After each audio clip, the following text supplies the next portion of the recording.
Hai, Assalamualaikum. Hari ini saya ingin membentangkan projek kumpulan kami yang bertajuk Banglo Double Story House. Kumpulan ini terdiri daripada 3 orang ahli. Yang pertama, Nur Amira Alia binti Roshaidi, nombor matrik CB210351. Nur Aina binti Hishamuddin, CB210393, dan Nur Azaliza Nazla binti Razali, CB210321. Kumpulan kami telah memilih sebuah rumah banglo 2 tingkat yang berkonsepkan moden. Ia mempunyai 4 bilik tidur di lantai atas, ruangan bilik keluarga di lantai bawah dan atas, dapur, ruang tamu, bilik belajar dan juga ruang makan. Ia sesuai didiami oleh sebuah keluarga yang ramai. Okey, seterusnya kita boleh lihat di first floor. Di first floor kami mempunyai family hall, living area, dining area, bilik belajar, dapur, satu toilet dan juga car porch yang boleh muat 3 kereta untuk parking di dalam lah. Okey, seterusnya second floor. Rumah ini mempunyai master bedroom, room 2, room 3 dan room 4 dan mempunyai 3 toilet di atas dan juga family hall. Okay, dan seterusnya third floor. Di third floor ni kami telah membuat bumbung. Jarak antara bumbung ke dinding ialah 600 mm.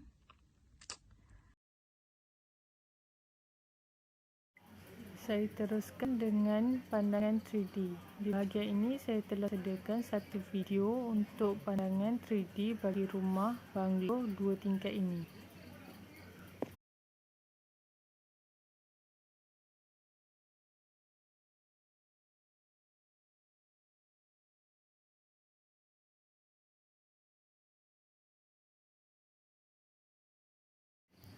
Seterusnya saya akan terangkan tentang grid line dan elevation. Di dalam projek ini, grid line dibuat berdasarkan lukisan AutoCAD rumah banglo 2 tingkat. Dimensi untuk setiap grid line adalah mengikut lukisan tersebut. Jadi, untuk grid line kedua-dua tingkat rumah banglo tersebut adalah sama seperti di dalam lukisan AutoCAD. Slide ini menunjukkan grid line untuk first floor ataupun tingkat pertama. Dekat sini telah dinyatakan dimension untuk grid line tersebut. Seterusnya adalah grid line untuk second floor ataupun tingkat kedua. Di second floor juga telah dinyatakan dimension untuk setiap grid line tersebut. Seterusnya adalah elevation. Untuk bahagian elevation ni saya telah mengambil 2 bahagian iaitu pandangan east dan juga pandangan north. Untuk pandangan east kita dapat lihat grid line A sehingga H dan juga ketinggian setiap floor tersebut. Untuk pandangan north pula kita dapat lihat grid line 1 sehingga 6 dan juga ketinggian setiap floor tersebut. Okey, saya teruskan lagi dengan bahagian wall pula. Wall first floor adalah mengikut grid line yang telah dibuat pada awal proses projek ini dijalankan. Dan grid line yang terlibat adalah grid line A sehingga grid line H. Wall second floor masih mengikut grid line yang sama, tetapi grid line yang terlibat hanyalah grid line C sehingga grid line H. Berikut adalah pandangan plan untuk wall. Untuk wall ni terdapat 11 jenis saiz yang telah digunakan. Hal ini kerana terdapat beberapa wall yang tidak sama saiz dia. So saiz dia kena bezakanlah mengikut lukisan asal AutoCAD. Saiz tersebut adalah 80 mm, 125 mm, 133 mm, 215 mm, 250 mm, 284 mm, 375 mm, 385 mm, 388 mm, 404 mm dan juga 650 mm. Okey, ini adalah pandangan belakang dan juga pandangan hadapan untuk 3D banglo ini. Manakala ini pula adalah pandangan sisi untuk banglo 2 tingkat ini. Okey, seterusnya floor. Okey, pada foyer A, saya telah menggunakan struktur dia concrete cast in situ dan finishing dia ceramic tile dengan ketebalan dia 25. Okey, seterusnya main floor. Main floor terletak pada second floor. Main floor ni struktur dia saya pakai concrete cast in situ dan finishing dia oak flooring dan ketebalan dia masih sama 25. Seterusnya main floor 3 yang terletak pada dining hall. Saya telah memakai struktur dia concrete cast in situ, finishing dia ceramic tile dengan ketebalannya masih sama 25. Seterusnya di garage. Saya membuatkan dia memakai ceramic tile dan struktur dia concrete cast in situ. Seterusnya kitchen. Di kitchen saya memakai dia kitchen tile iaitu ceramic tile dan struktur dia masih sama concrete cast in situ dengan ketebalannya 25. Okey, pada toilet saya memakai finishing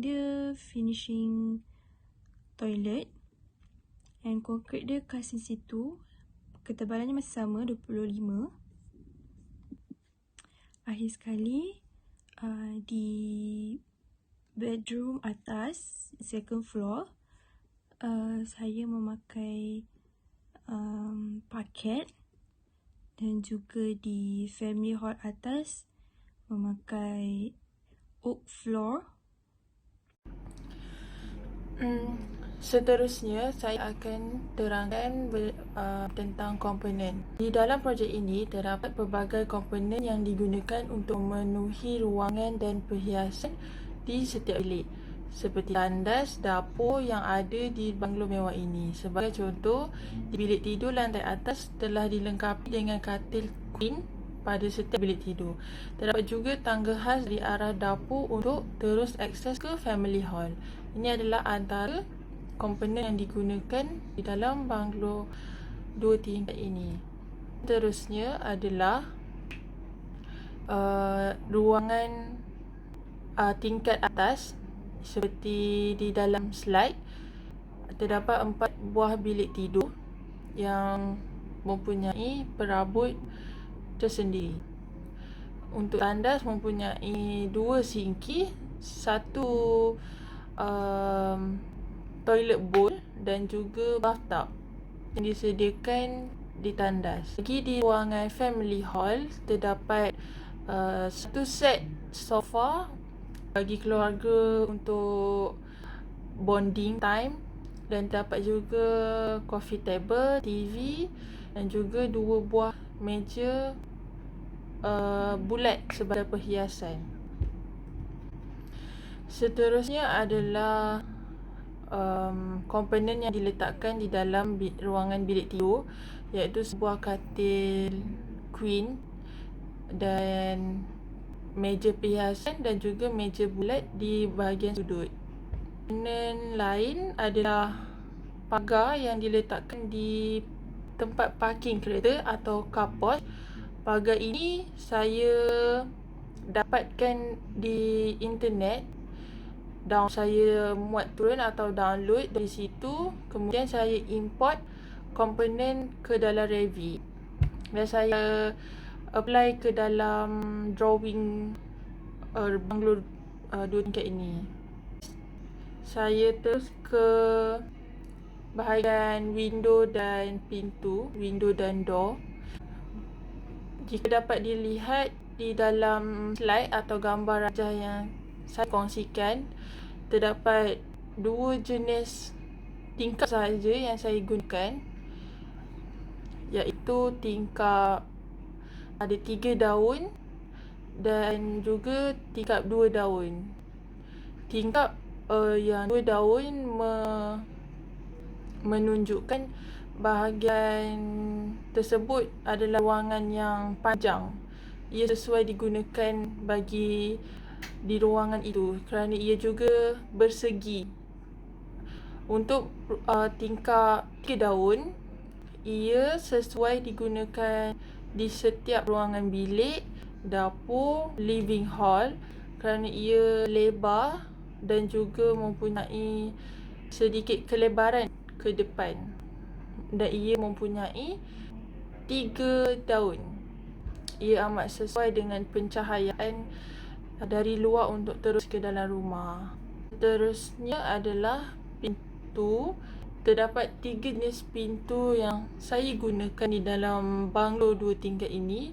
Yang pertama, seperti gambar rajah pertama, adalah pintu yang saya letakkan di family hall, iaitu pintu yang terdapat ruangan transparent atau cermin yang boleh terus nampak dari luar, terus nampak ke dalam. Ia sesuai untuk digunakan di family hall lah.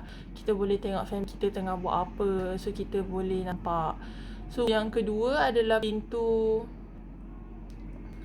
kayu yang saya pilih, iaitu design terdapat ada ruangan petak di atas dan bawahnya. Ia saya aplikasikan di setiap pintu bilik, 4 pintu bilik. Yang ketiga adalah pintu tandas. Ia pintu flash door yang biasa sahaja. Baiklah. Seterusnya, saya kongsikan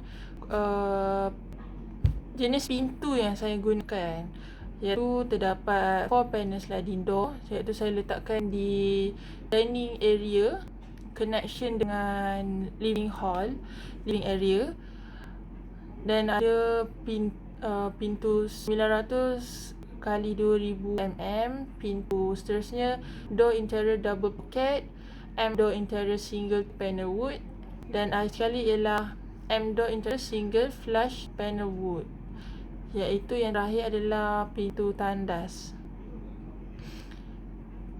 Jumlah pintu yang saya gunakan di dalam rumah ini adalah 19 unit, 19 kuantiti. Seterusnya adalah tingkap.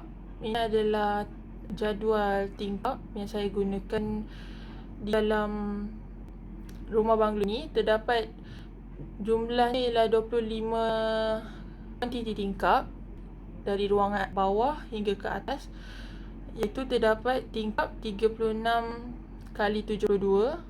Yang kedua adalah 48 kali 72, dan yang terakhir adalah 90 kali 60 kali 6 inci. Ni semua adalah saiz atau jenis yang saya gunakan. Seperti semua tingkap dan pintu setelah saya jelaskan di gambar rajah sebelumnya. Seterusnya adalah bumbung. Saya laksanakan bumbung ni menggunakan footprint atau dan overhangnya adalah 900.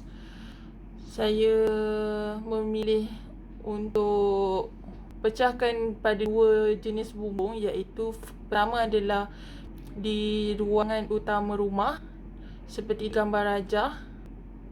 Yang kedua adalah di ruangan carport. Saya tidak terus sambungkan bumbung utama terus ke carport, tapi saya pecahkan kepada 2 bahagian. Seterusnya saya serahkan pada rakan saya untuk meneruskan. Terima kasih. Okey, secara keseluruhannya, rumah banglo ini amatlah moden dan minimalis. Tidak terlalu banyak perabot yang digunakan, dan ia juga luas dan selamat digunakan oleh pelbagai peringkat umur. Dalam masa yang sama, ilmu dan teknik yang dipelajari sepanjang 14 minggu ini juga dapat diaplikasikan semasa melaksanakan projek berkumpulan ini.